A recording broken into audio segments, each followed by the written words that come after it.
Maklumat sahih jenama dipercayai. Berita perdana edisi Jumaat 23 April. Saya Andy Reza Rohadian. Dan saya Laurendra Fiona bertaikan. Saudara, berikut paparan utama malam ini. Larangan rentas negeri kekal. Bazar Aidilfitri dibenarkan beroperasi sehingga 2 pagi mulai esok. 39 kluster COVID-19 melibatkan institusi pendidikan dikesan sejak 1 Januari hingga 20 April.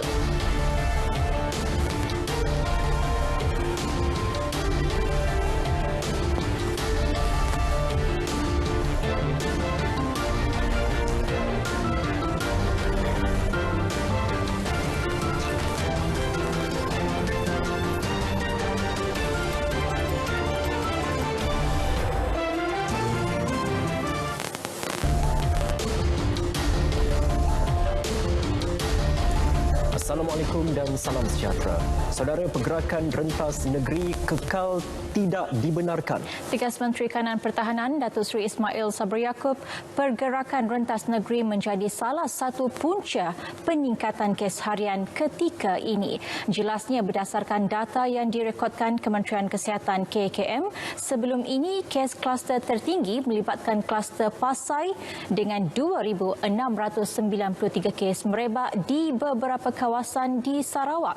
Berdasarkan penilaian risiko yang telah dilaksanakan oleh KKM dan Majlis Keselamatan Negara MKN pula, pergerakan rentas negeri ini harus diperketatkan.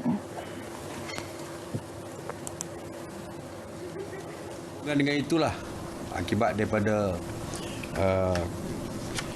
data yang saya sebutkan tadi mengenai kes yang tinggi berkaitan dengan rentas negeri, maka KKM dan MKN menetapkan bahawa pergerakan rentas negeri perlu diperketatkan.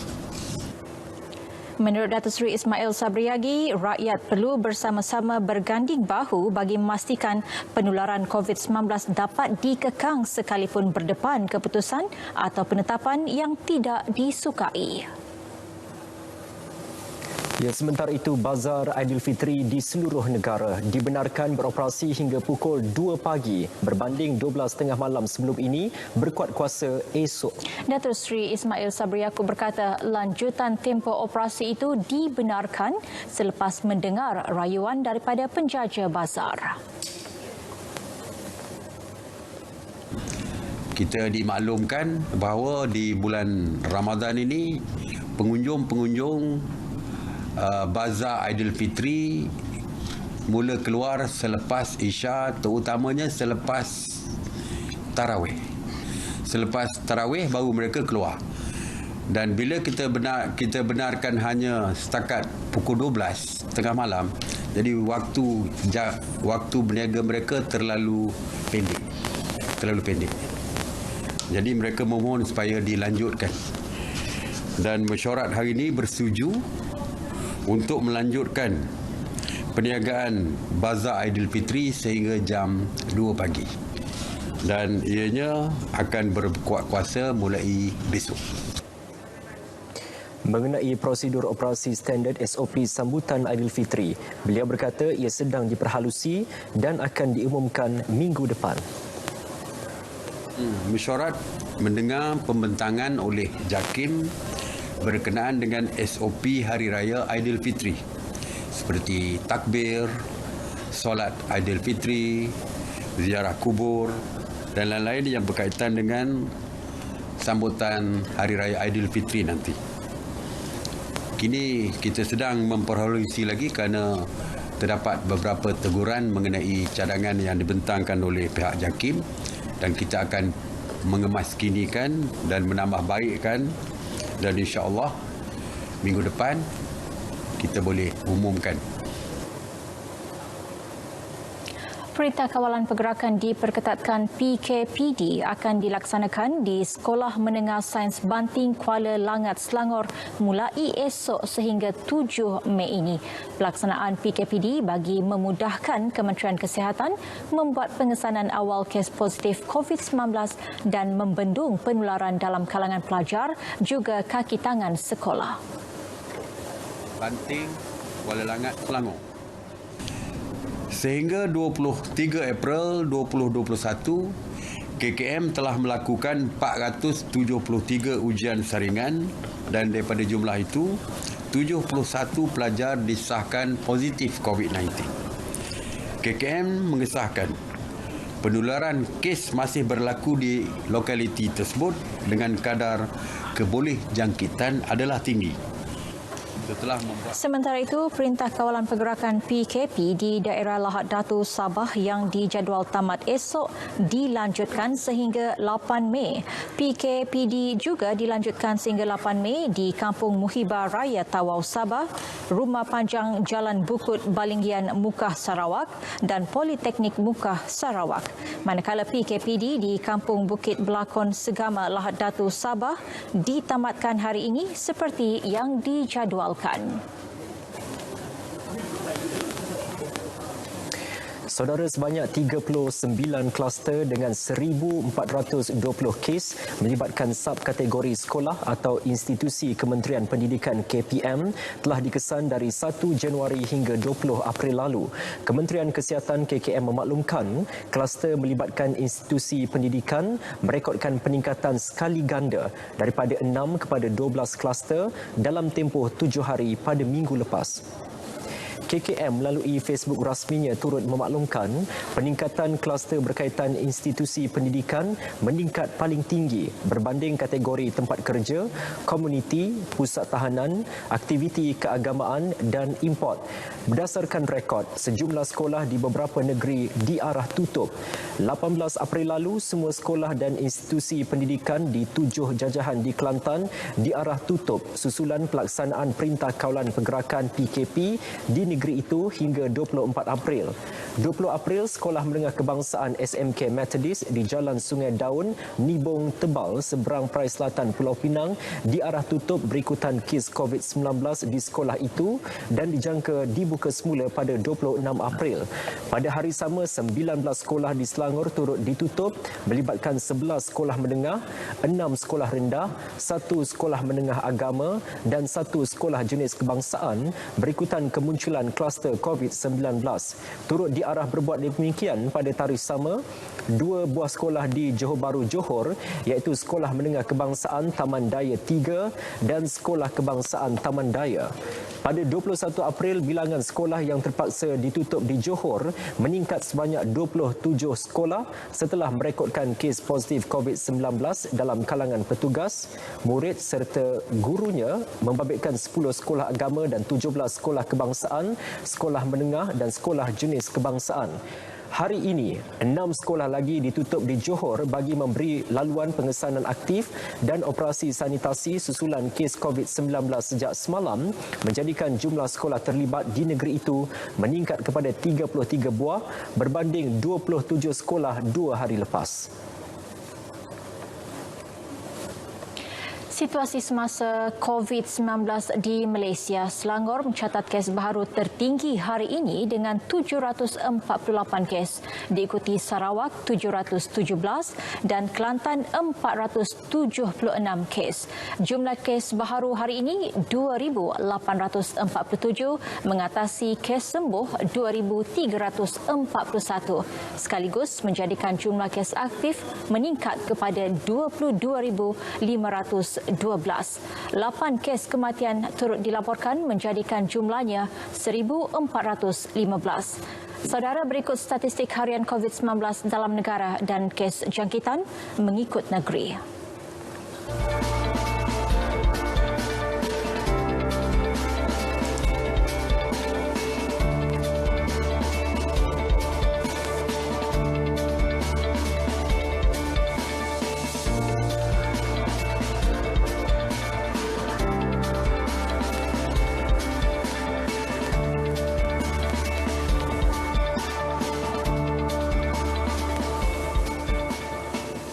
8 kluster COVID-19 baharu dikenal pasti hari ini. 5 daripadanya kluster pendidikan, termasuk 4 kluster sekolah atau institusi pendidikan, 2 lagi kluster komuniti dan 1 kluster tempat kerja. Bagi kluster pendidikan, 2 dikesan di Sarawak iaitu kluster Jalan Roban Lama dan Jalan Selirik. 1 kluster pendidikan turut dikesan di Pulau Pinang iaitu kluster Jalan Sungai Daun. Selain itu, kluster persiaran Seri Saujana di Johor dan Mempaga 1 di Pahang. 1 kluster tempat kerja pula dikesan di Ibu Negara iaitu kluster Jalan Bukit Bintang. Manakala 2 kluster komuniti dikesan iaitu di Gong Dermin Kelantan dan Seri Desa di Pahang. Sehingga kini 1,219 kluster tamat termasuk 6 hari ini iaitu kluster tapak bina Jalan Atmosfer, kluster Batu 19, kluster Jalan Masyur 6, kluster Industri Ceras Jaya, kluster Jalan Setiawangsa dan kluster Jalan Belimbing. Kerajaan Persekutuan telah meluluskan permintaan Kerajaan Sarawak untuk membeli sendiri vaksin COVID-19 bagi kegunaan rakyatnya. Timbalan Ketua Menteri Datuk Amar Douglas Ugah Embas berkata, kelulusan itu diberi susulan pertemuan beliau dengan Menteri Penyelaras Program Imunisasi COVID-19 Kebangsaan Hairi Jamaluddin di Putrajaya baru-baru ini. Kumpulan Penasihat COVID-19 Sarawak telah diberi tanggungjawab melakukan perbincangan dengan pembekal vaksin bagi tujuan tersebut. Vaksin yang dibeli itu akan digunakan sebagai simpanan sekiranya ada masalah pembekalan dari Kuala Lumpur. Mengulas mengenai pendaftaran program imunisasi negeri Sarawak, beliau berharap Kerajaan Persekutuan boleh menerima pendaftaran secara manual yang melibatkan penduduk di luar bandar. Ini kerana kebanyakan penduduk di kawasan luar bandar di Sarawak tidak mempunyai kemudahan telefon pintar untuk melakukan pendaftaran melalui aplikasi MySejahtera dan hanya boleh mendaftar melalui pejabat residen dan daerah. Supaya kita nak mengatur sistem ala Sarawak kerana keadaan di Sarawak lebih susah. Misalnya kalau kita as we move to the interior, then this issue will be becoming more and more serious. Datuk Amar Douglas Ugah yang juga pengerusi Jawatankuasa Pengurusan Bencana Negeri Sarawak bercakap kepada media selepas meninjau proses pemberian vaksin fasa kedua di Stadium Perpaduan Petra Jaya, Kuching. Seramai 1,278 individu daripada golongan berisiko tinggi dan warga emas berusia lebih 60 tahun dijadualkan menerima suntikan vaksin hari ini. Seramai 929,435 individu disasarkan menerima vaksin bagi fasa kedua di Sarawak yang bermula Isnin lepas. Perdana Menteri Tan Sri Muhyiddin Yassin menyangkal dakwaan kerajaan tidak berusaha bersungguh-sungguh memerangi pandemik COVID-19. Sebaliknya, beliau menegaskan kerajaan setiap hari bermesyuarat dan beliau turut hadir bagi mengetahui perkembangan mutakhir mengenai kes COVID-19 di seluruh negara. Perdana Menteri menegaskan kerajaan telah melakukan yang terbaik dan terus berusaha sedaya upaya untuk mengekang penularan pandemik COVID-19. Pada masa sama mengharapkan kerjasama seluruh rakyat untuk patuh arahan dan SOP yang ditetapkan. Kerajaan sedar sekiranya gagal diuruskan dengan cekap, pandemik ini akan membawa malapetaka kepada kesihatan rakyat dan ekonomi negara. Yang penting apakah usaha yang harus kita teruskan nak menentukan supaya apapun situasi dan keadaan, maka yang penting ialah COVID ini mesti kita landai, lengkoknya mesti kita ratakan supaya dalam satu tempoh yang tidak terlalu panjang rakyat negara kita boleh kembali hidup seperti biasa. Tan Sri Muhyiddin berucap pada majlis bacaan Yasin dan Tahlil serta penyampaian sumbangan sempena Ramadan di Masjid Haji Muhammad Yasin, Pagoh, Muar.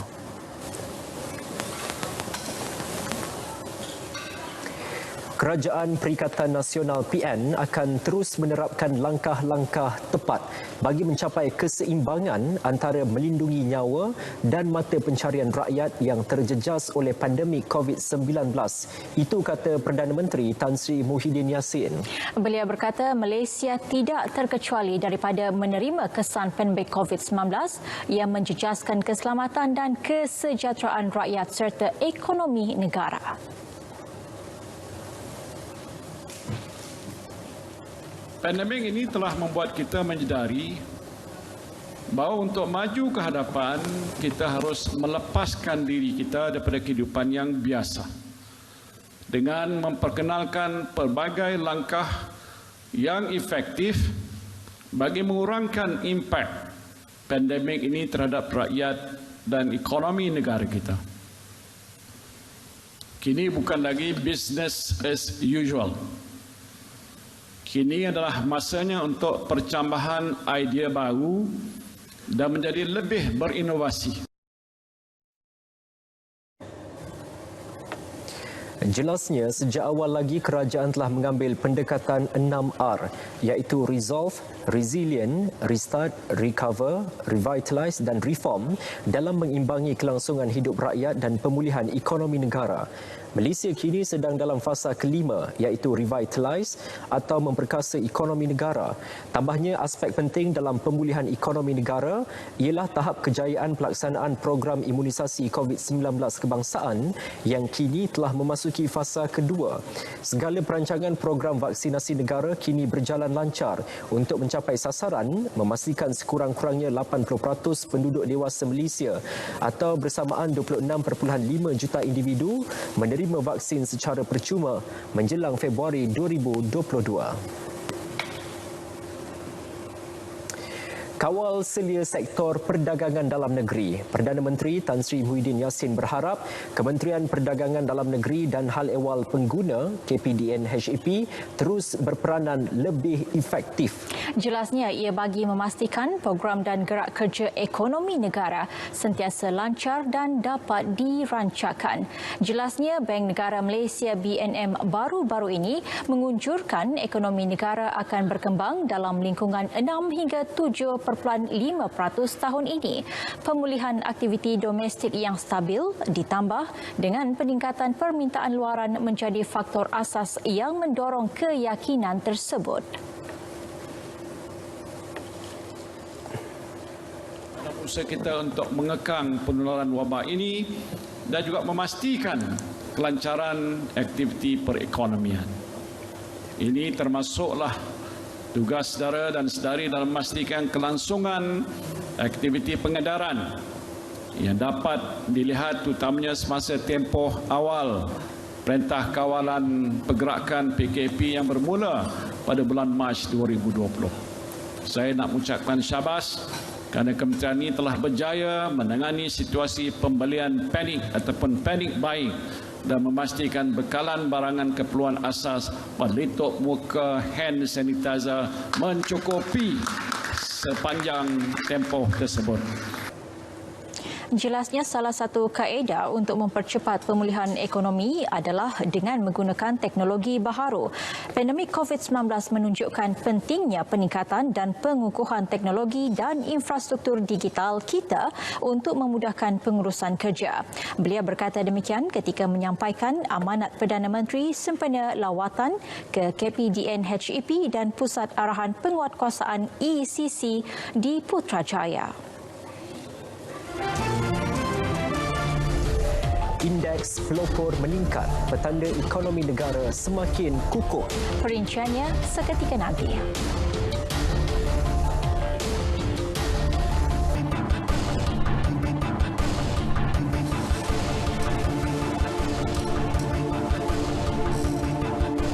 Indeks pelopor pelopor IP memberi isyarat Malaysia menuju ke arah ekonomi yang semakin mengukuh dalam tempoh beberapa bulan akan datang. Menurut Ketua Perangkawan Datuk Seri Dr. Muhammad Uzir Mahidin, IP negara terus mencatat pertumbuhan positif pada Februari 2021 berbanding tahun sebelumnya. Jelas beliau, kenaikan 8.5% kepada 111.2 mata pada Februari 2021 berbanding 102.5 mata tahun sebelumnya didorong indeks perusahaan Bursa Malaysia yang lebih baik. Prestasi tersebut sekaligus mencerminkan pertumbuhan indeks penjagaan kesihatan, indeks pengangkutan dan logistik serta indeks utiliti. IP merupakan alat yang digunakan untuk menjangka kenaikan dan penurunan ekonomi dalam purata 4 hingga 6 bulan ke hadapan. Sementara itu, indeks serentak IS yang mencerminkan keadaan keseluruhan ekonomi semasa meningkat 3.1% bulan ke bulan berbanding negatif 0.4% pada Januari 2021. Pertumbuhan didorong peningkatan ketara dalam indeks kuantiti perdagangan runcit. Baik, operasi kompleks bersepadu pengerang PIC disasar menyumbang 10 hingga 15% kepada perolehan Petronas Chemicals Group Berhad PCG bagi tahun kewangan berakhir 31 Disember 2022. Pengerusinya, Datuk Mat Arif Mahmud memaklumkan kumpulan itu akan meningkatkan operasi PIC kepada kapasiti penuh tahun depan dan menambah pengeluaran sebanyak 1.8 juta tan bahan kimia kepada portfolio syarikat. Jelasnya, kompleks berkenaan akan memulakan operasinya pada separuh kedua tahun ini.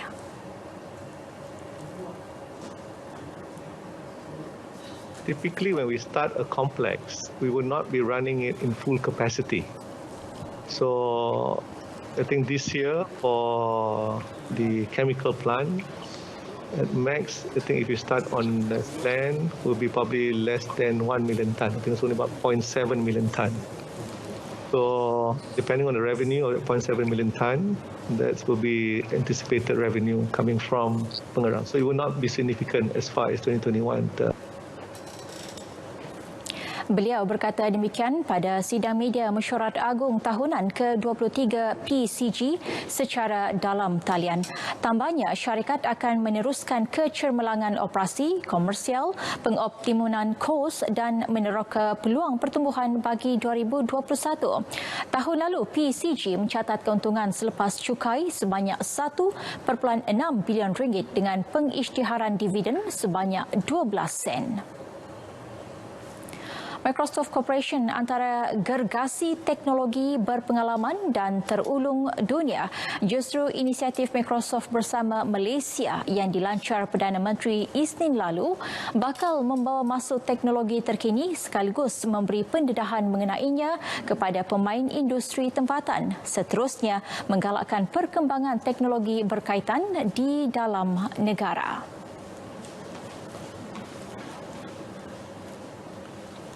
Kerjasama yang kita akan lakukan dengan Microsoft kali ini adalah untuk nombor satu of course penambahbaikan sistem kita daripada segi aplikasi, daripada segi pelantar, daripada segi proses kerja. Tapi yang lebih penting daripada itu juga untuk meningkatkan kemahiran digital warga Celcom. Ini sangat penting supaya kita dapat terus memeluk dan menyelam era digital as we move forward dengan era digital ni. Perkongsian awam swasta yang dijalin Microsoft bersama rakan kongsinya dijangka memperkasa sejuta rakyat Malaysia dengan kemahiran digital menjelang akhir 2023. Mengulas penubuhan pusat data serantau pertama di Malaysia, Afizul Zah menifatkan usaha Microsoft itu sebagai tepat pada masanya pada era digitalisasi ini. Pengumpulan integrasi dan analisis maklumat akan membantu organisasi meningkatkan kecekapan, seterusnya menambah baik perkhidmatan kepada pelanggan.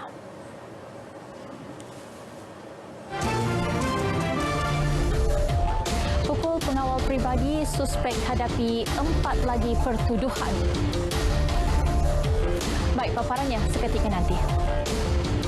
Dihadapkan di Mahkamah Klang semalam, suspek kes pukul dan ugut dua pengawal pribadinya sekali lagi didakwa atas 4 tuduhan memukul mangsa sama di Mahkamah Magistrate Kuala Lumpur. Tertuduh Chung Chi Yang, 44 tahun, bagaimanapun mengaku tidak bersalah selepas pertuduhan dibaca di hadapan Magistrate Muhammad Farid Abdul Latif. Mengikut kertas pertuduhan, dia didakwa atas 4 pertuduhan dengan sengaja mendatangkan kecederaan terhadap Muhammad Azmi Nizam Zulkifli dan Ahmad Samsuri Zailani di lobi dan lift sebuah kondominium di Kuala Lumpur antara 8.40 dan 8.43 malam pada 13 April lalu.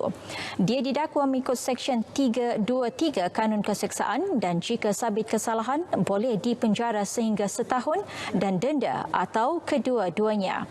Mahkamah kemudiannya membenarkan jaminan RM10,000 dengan seorang penjamin bagi kesemua pertuduhan. Kes disebut semula 2 Jun depan. Bagaimanapun, Chung ditahan semula polis selepas membayar ikat jaminan.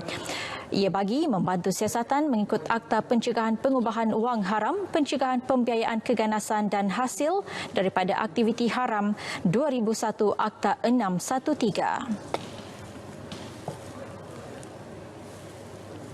Insiden pemeriksaan datang bulan terhadap pelajar perempuan di buah sekolah semasa bulan Ramadan akan disiasat. Menteri Pembangunan Wanita, Keluarga dan Masyarakat Datuk Seri Rina Mohamad Harun berkata beliau memandang serius perkara itu dan ia tidak sewajarnya berlaku.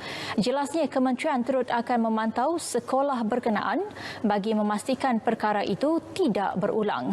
Tegasnya insiden akan berlaku adalah amat mengejutkan dan tidak boleh diterima akal. Beliau akan membuat susulan dengan pihak Kementerian Pendidikan dan MARA. Semalam, pengerusi MARA, Datuk Aziza Muhammad Dun menerusi satu kenyataan berkata pihaknya sudah menggerakkan siasatan dalaman berkenaan insiden tersebut. Sebelum ini, tular di laman Twitter beberapa pelajar mendedahkan amalan pemeriksaan itu terjadi di sekolah dan mereka mendakwa turut diminta membuka pakaian dalam bagi membuktikan mereka sedang dalam haid dan tidak boleh berpuasa.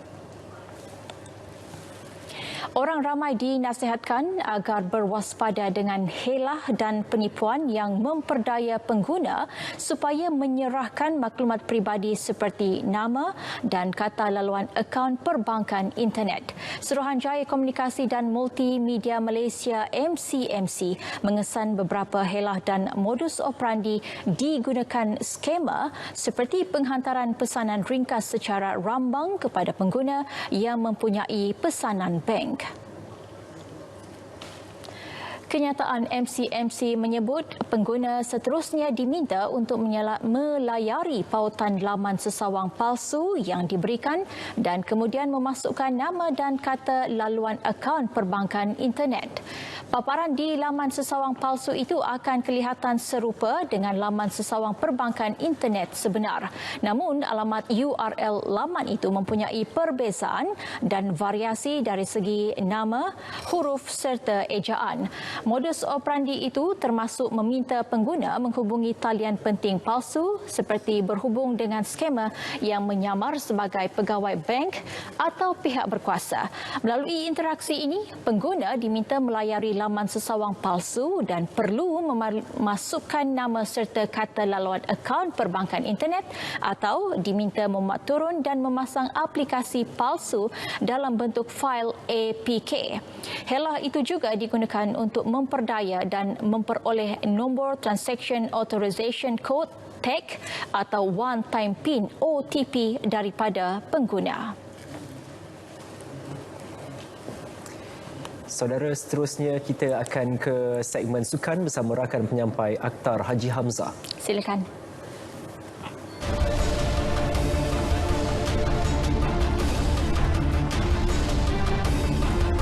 Tolong hormati pengadil.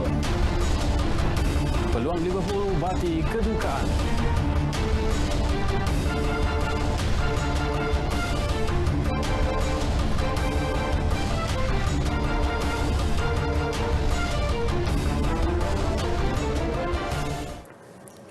Assalamualaikum. Terima kasih Andy dan juga Fiona. Kita mulakan dengan peringatan tegas Persatuan Bola Sepak Malaysia FAM kepada semua pemain profesional di negara ini. Setiausaha Agung FAM Stuart Ramalingam meminta semua pemain supaya menghormati tugas pengadil perlawanan ketika di atas padang. Ini bagi mengelak sebarang insiden kontroversi yang tidak diingini berlaku melibatkan pemain dan pengadil yang telah menjadi perhatian sejak akhir-akhir ini. Menurut Stuart, pengadil perlawanan perlu diberikan ruang dan peluang untuk menjalankan tugas di atas padang sebaik mungkin, manakala pemain pula harus faham dan tidak bertindak mengikut emosi. Stuart berkata demikian bagi mengulas tentang sikap pemain yang sering mempertikaikan keputusan pengadil sehingga ada yang dibuang padang kerana berkelakuan agresif. Apa yang telah dikongsi oleh ahli jawatan kuasa tadi adalah senario itu memerlukan talent, experience setiap pengadil untuk mengawal keadaan. Tidak bermakna semua keadaan you akan ambil tindakan yang sama. Kadang-kadang dalam minit ke-80 you ambil keputusan yang berbeza daripada minit ke-8. Ya? So dalam situasi yang berbeza, referee Mutu pengadilan Liga Malaysia kembali menjadi perbualan hangat peminat bola sepak tempatan selepas beberapa pemain diperintah keluar padang kerana menyentuh pengadil ketika permainan musim ini. Antaranya pemain bintang Johor Darul Ta'zim JDT Gonzalo Cabrera ketika aksi menentang Sri Pahang FC dan pemain muda Kedah Darul Aman FC Fazrul Daniel Muhammad Nizam ketika berdepan Terengganu FC. Saudara, sebentar tadi telah pun masuk waktu solat fardu Isya bagi Kuala Lumpur dan kawasan-kawasan yang sewaktu dengannya. Selamat menunaikan solat fardu Isya. Baik, kita beralih ke aksi Liga Super yang berlangsung malam ini. Kemenangan ke atas Perak FC dan Melaka United FC dalam dua aksi terakhir jelas menyuntik keyakinan Selangor FC apabila melayan kunjungan Sabah di Stadium MBPJ malam ini. Ketua Jurulatihnya Carsten Netzel menjelaskan The Red Giants akan menurunkan barisan terkuatnya apabila berdepan The Rhinos dalam misi meneruskan momentum kejayaan sekaligus memperbaiki kedudukan Liga. Menurut Netzel, pemilihan pemain kesebelasan utama dalam skuadnya dibuat berdasarkan prestasi semasa pemain di atas padang. Justru pengendali dari Jerman menjelaskan amat penting buat Selangor FC untuk menurunkan pemain yang berada dalam momentum terbaik serta merehatkan beberapa tonggak utama yang dilihat beraksi hambar pada musim ini.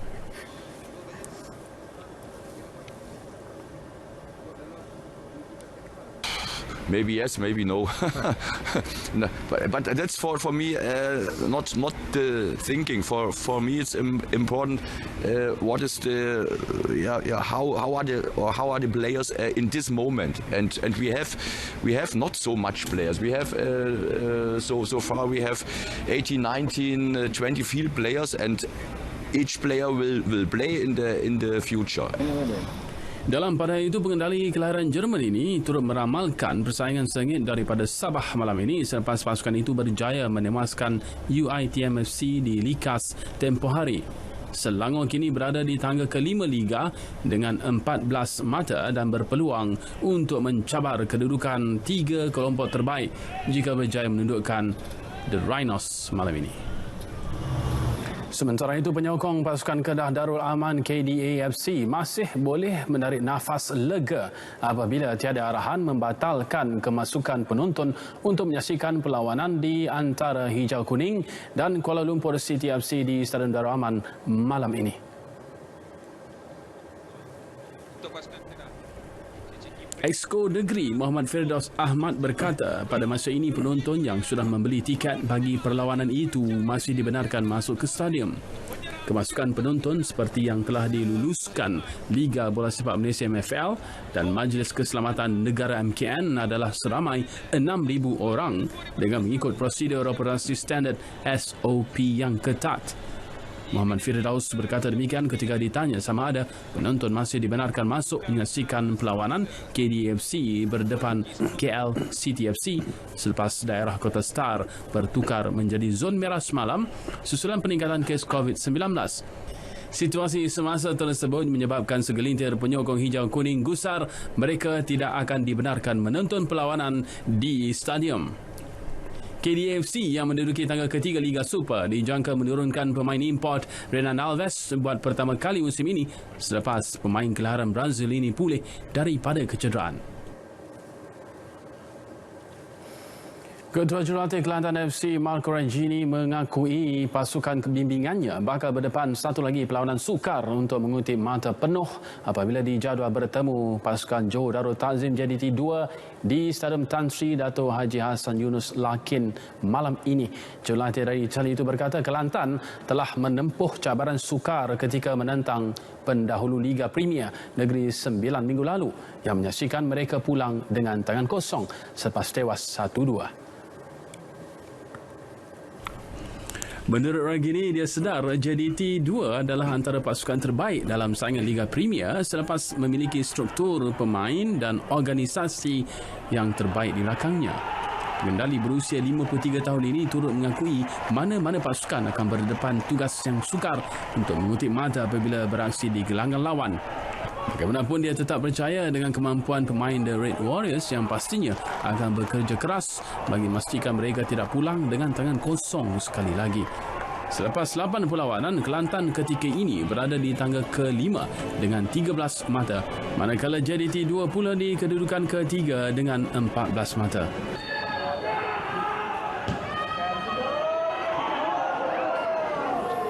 Beralih ke perkembangan sukan tinju, Persekutuan Tinju Malaysia PTM kekal dengan fokusnya iaitu memastikan atletnya layak ke Sukan Olimpik akan datang selain meraih pingat emas di Tamasya Sukan SEA 2021 Hanoi, Vietnam hujung tahun ini. Justru Badan Induk Tinju Negara itu tidak akan sesekali mencampuri urusan pemilihan atlet ke Hanoi, malah meletakkan kepercayaan sepenuhnya kepada jurulatih baharu dari Uzbekistan, Rustam Saidov, bagi memilih atlet yang layak. Presiden PTM Datuk Muhammad Irwan Zulkifli berkata pihaknya enggan mengambil tindakan yang boleh menjejaskan fokus Rustam tatkala jurulatih itu dalam keadaan bersemangat melatih atlet tinju kebangsaan sejak tiba 2 bulan lalu. Atlet kita dilatih tanpa minum air waktu berlatih dan secara keseluruhan latihan tu dia memang berbeza daripada yang sebelum ni. Dia mengikut daripada Uzbekistan punya latihan lah. Budaya yang dibawa oleh Rustam ni bila saya lihat, bila kita tengok ni adalah bagus. Dari segi disiplin, macam mana latihan, kesungguhan itu, kesungguhan untuk menjadi juara tu memang ada pada dia. Beliau juga yakin Rustam mampu membantu kontijen negara meraih pingat emas di Hanoi hujung tahun ini. Dalam usaha itu, PTM akan menghantar peninju-peninju negara untuk menjalani latihan selama 2 bulan di Uzbekistan pada Jun depan. Itu janji. Walau macam mana ke apa, saya kena usahakan untuk saya memberi sedikit sagu hati kepada atlet. Tapi yang lebih baik, yang mana saya offer sewaktu di SEA Games Kuala Lumpur dan juga di Manila. Lebih baik. Ada antara Kuala Lumpur, Manila, ini lebih baik. Untuk rekod pada Tamasya 2019 di Filipina, skuad tinju negara sekadar pulang dengan 3 pingat gangsa.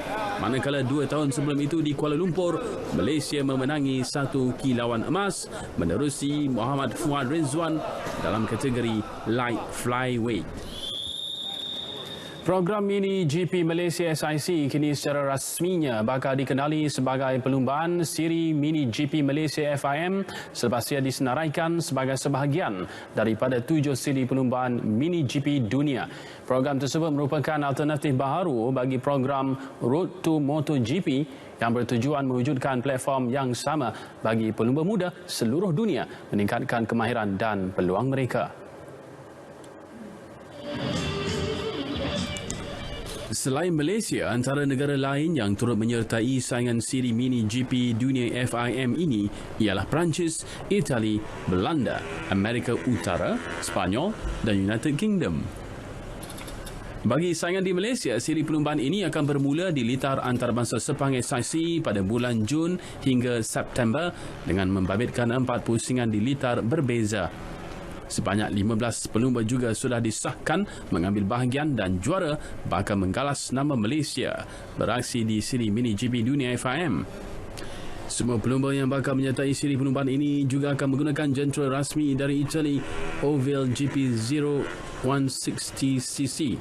FIM yang juga merupakan badan pengendali sukan pemotoran dunia dan Dorna Sports sebagai pemegang hak eksklusif pemotoran merancang untuk menambah beberapa negara lain dalam kalender akan datang.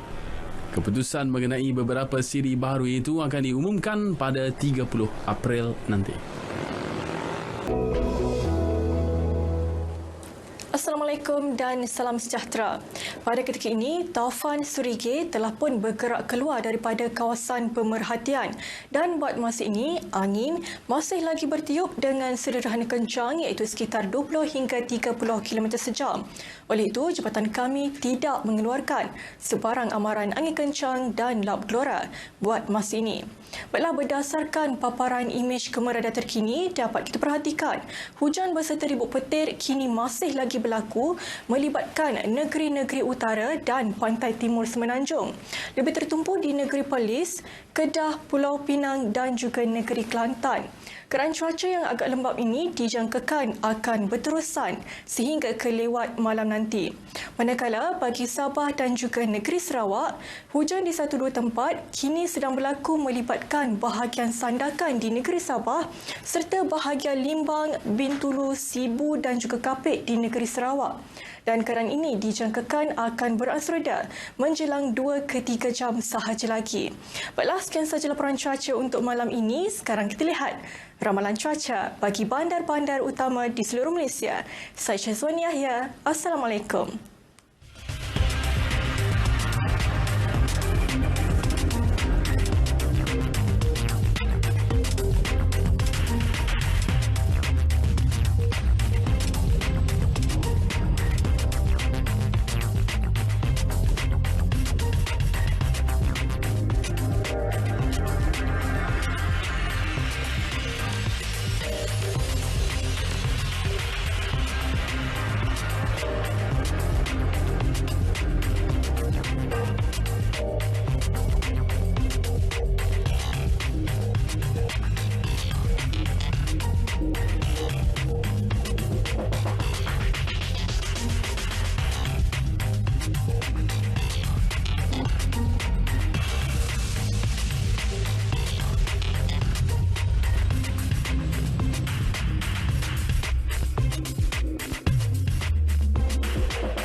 Bersua kembali. Saudara, perkembangan pesat dunia digital membolehkan kita mendapatkan maklumat dan berkongsi cerita di hujung jari. Malah buku fizikal yang dicetak menggunakan kertas juga kini boleh didapatkan dalam versi digital. Namun, bagi sesetengah pihak, buku fizikal masih lagi menjadi pilihan sebagai wadah ilmu. Sempena sambutan Hari Buku Sedunia, ikuti laporan disediakan wartawan Jabelta Robert. Hari Buku Sedunia disambut pada 23 April setiap tahun. Bertemakan Share Your Story atau kongsikan cerita anda. Selain menggalakkan amalan membaca, sambutan tahun ini menekankan kepentingan membaca sebagai gerbang imajinasi. Jelas pengasas dan pengarah urusan Big Bad Wolf, Andrew Yap, buku fizikal masih menjadi medium pilihan pembaca. Ia terbukti dengan peningkatan permintaan dikendalikan pihaknya semasa tempoh pandemik.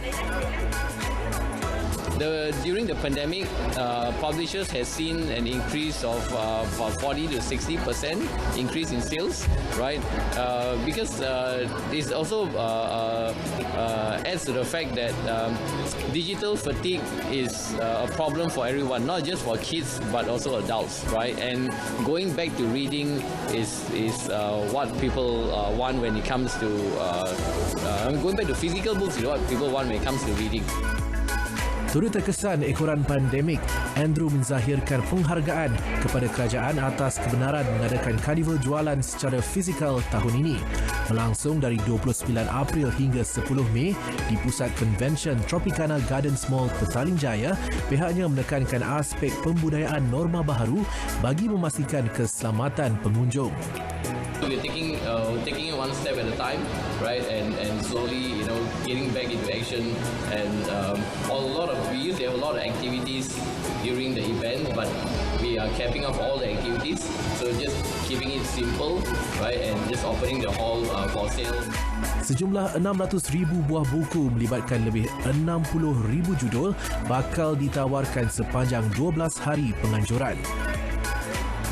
Biarpun pelbagai bahan bacaan boleh didapati secara dalam talian hari ini, buku fizikal kekal relevan untuk dijual dan dibaca. Berlangsung dalam keadaan yang terkawal, karnival jualan buku The Big Bad Wolf pastinya menjadi wadah terbaik penggemar buku mendapatkan judul pilihan pada harga yang berpatutan. Selamat Hari Buku Sedunia. James Robert, Berita RTM.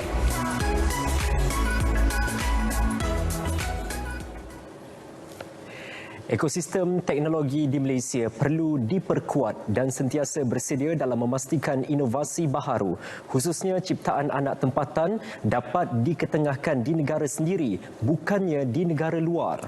Menteri Komunikasi dan Multimedia Datuk Saifuddin Abdullah berkata beliau tidak mahu situasi berlaku sebelum ini berulang di mana kerajaan tidak mampu membantu idea dan inovasi mereka kerana ekosistemnya belum lengkap.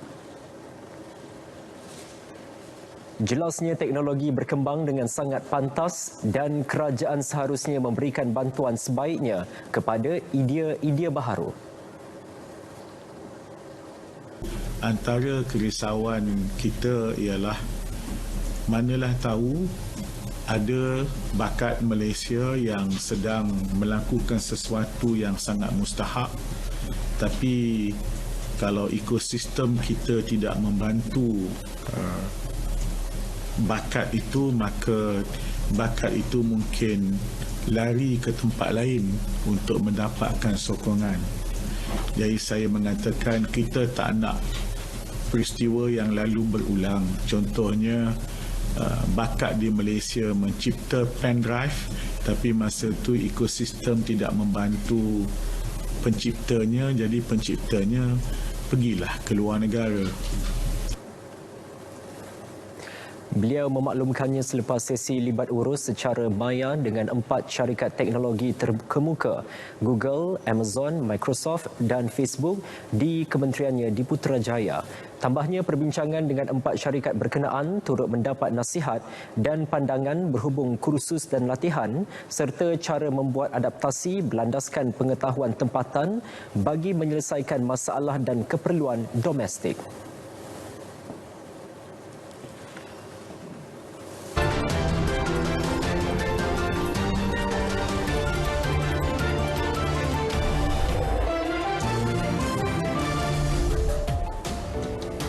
Menangis cemburu, abang postman sering menghantar barangan kepada ibunya.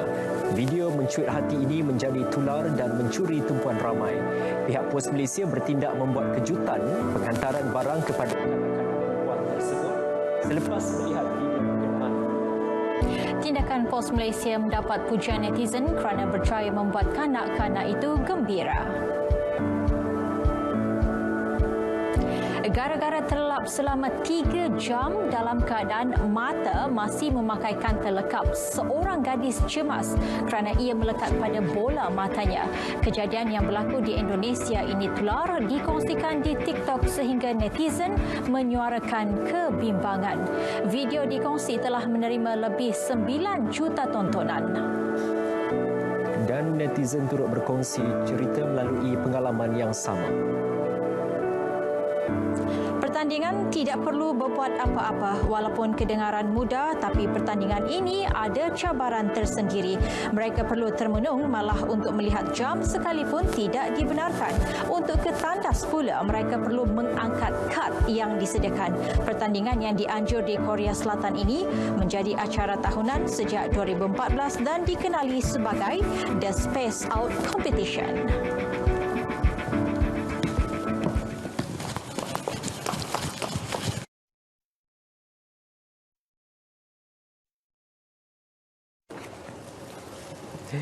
Baik saudara, paparan hashtag itu menutup tirai berita perdana edisi Jumaat 23 April 2021. Segera lakukan pendaftaran untuk janji temu vaksinasi COVID-19 di MySejahtera.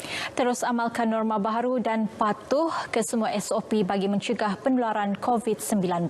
Dengan itu, Assalamualaikum. Salam hormat, kita jumpa lagi.